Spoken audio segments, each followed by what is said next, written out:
$5. That's what one bottle of water can cost in a hotel, an airport, or a fancy restaurant.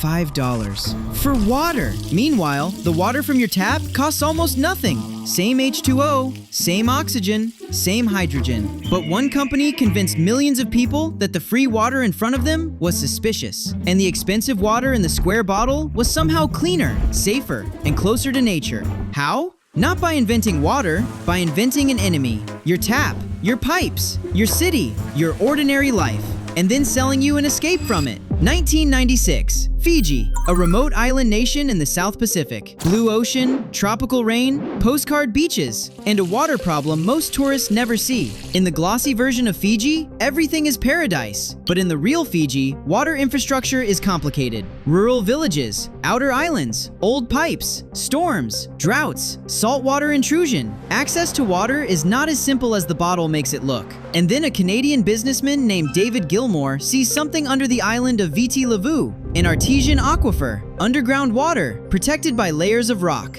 And he has an idea that sounds ridiculous when you say it out loud. What if we bottle this water in Fiji, ship it thousands of miles across the ocean, and sell it to rich countries where people already have water? Everyone around him could have said, "That's insane. Nobody pays premium prices for something that comes out of the tap." But Gilmore understood the same thing Ferrari understood. People don't buy the physical object, they buy the story wrapped around it. Ferrari sells a dream of status. FIJI Water would sell a dream of purity. Here's the story FIJI Water told. And listen carefully, because this is where the marketing becomes genius. This water comes from an ancient artesian aquifer, deep underground, naturally filtered through volcanic rock, protected from the outside world, untouched by man, from the islands of Fiji to you. Now, technically, those words are doing a lot of work. Artesian aquifer sounds mystical, but it means underground water under pressure. Filtered through volcanic rock sounds like nature personally cleaned it for you, but many waters move through rock, soil, minerals, and sediment. Untouched by man sounds like a waterfall in the jungle, but the water still goes through pumps, pipes, a factory, plastic bottles, labels, shipping containers, warehouses, trucks, shelves, and checkout scanners. But here's the brilliant part. None of that kills the story, because the story is not really about geology. The story is about contrast. Fiji is paradise. Your city is polluted. That's why the bottle matters so much. Square shape, tropical flower, clear label, soft blue. It doesn't look like a normal bottle of water. It looks like a little luxury object, like something that belongs in a spa, a celebrity green room, or on the table of someone who doesn't check prices. The bottle is not packaging. The bottle is proof that you are drinking the right water. Now let's talk about the business, because this is where it gets almost absurd. The water itself is not the expensive part. The expensive part is everything around the water. The bottle, the shipping, the shelf space, the marketing, the celebrity placement, the feeling that this is not just water, but a cleaner version of your life.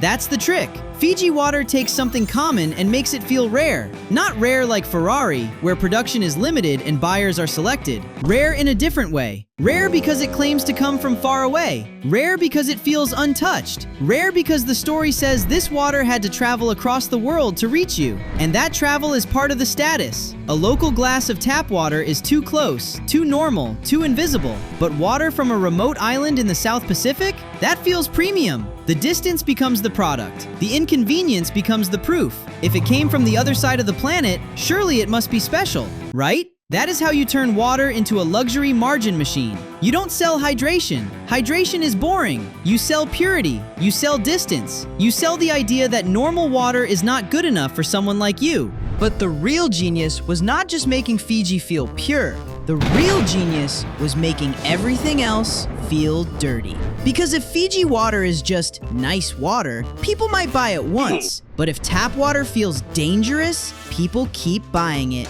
forever. This is why the enemy matters. Every great premium brand creates an enemy. Ferrari's enemy is being ordinary. Apple's enemy was the boring beige computer. Nike's enemy is weakness. FIJI Water's enemy was the tap. Not always directly, not always loudly, but psychologically. The message was simple. Your water might be fine, but do you really know?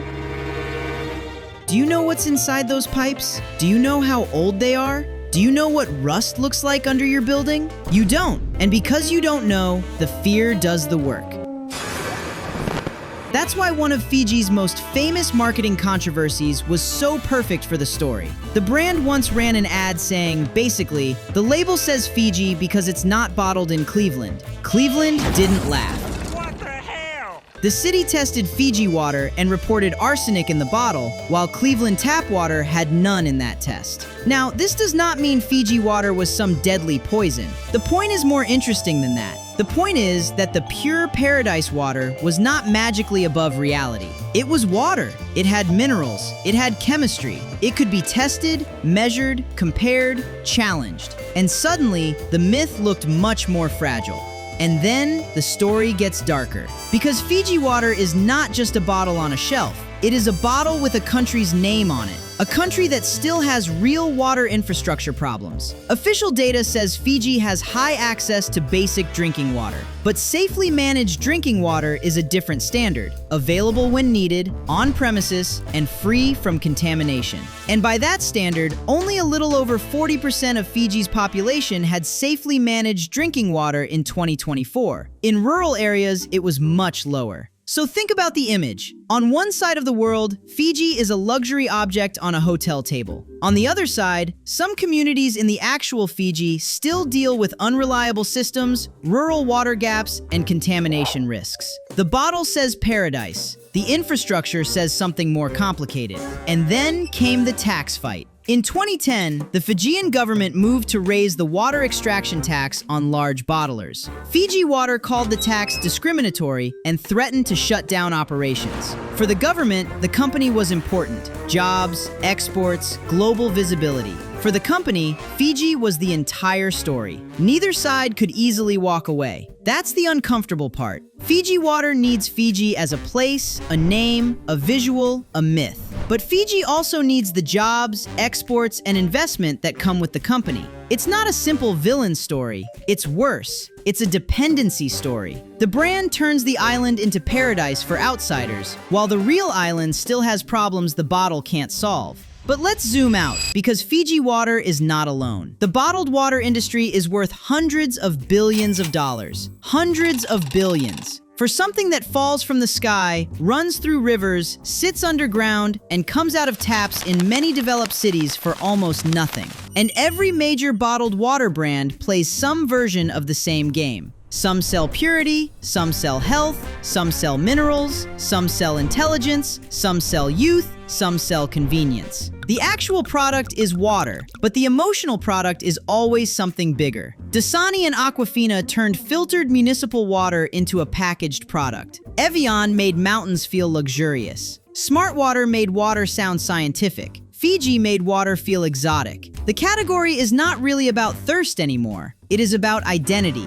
What kind of person are you? Are you the person with the cheap bottle? The gym bottle? The glass bottle? The imported bottle? The bottle celebrities drink? That's why bottled water became so powerful. It doesn't ask you to make a big decision. It asks you to make a tiny upgrade. Just a few dollars. Just one bottle. Just one moment where you feel slightly cleaner, slightly healthier, slightly more premium than the person drinking from the tap. And tiny upgrades are dangerous because people repeat them. Every day, every lunch, every airport, every meeting, every hotel room. That is how a simple bottle turns into a global empire.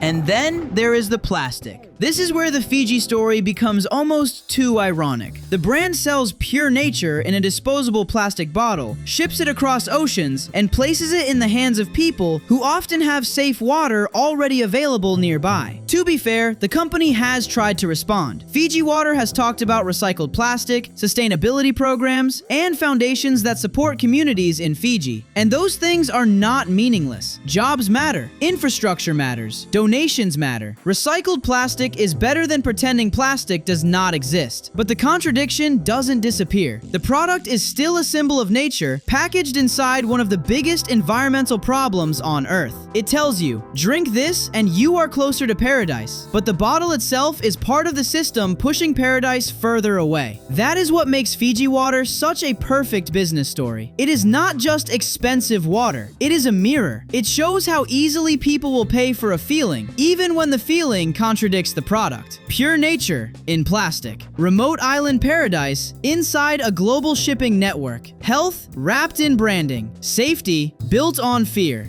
And somehow it works. So what do we actually learn from FIJI Water? They took one of the most abundant resources on Earth, something that falls from the sky, sits underground, and comes out of the tap, and turned it into a premium product. Not by changing what water is, but by changing how people feel about the water they already had. That is the real lesson. People don't just buy products, they buy emotional solutions. Ferrari sells status, FIJI Water sells purity. One makes you feel chosen, the other makes you feel protected. Different emotions, same machine. And once you understand that, you start seeing it everywhere. The strongest brands are not always the ones with the best product. They are the ones that define the problem first. They tell you what is wrong with your life and then sell you the cure. FIJI Water told people their ordinary water was not pure enough, and millions believed it. Not because they studied water chemistry, not because they compared lab reports, but because the square bottle, the tropical flower, the island name, and the word untouched made them feel something. And in business, a feeling can be worth more than the product itself. If you want more stories like this, hit subscribe, because next up, we're going from water to sound. From a bottle that made people question what they drink, to a product that made an entire generation question what they hear. A pair of headphones that critics mocked, athletes wore, celebrities pushed, and millions bought. Not because they revealed the music perfectly, but because they made people feel like they were finally hearing it the right way. See you there.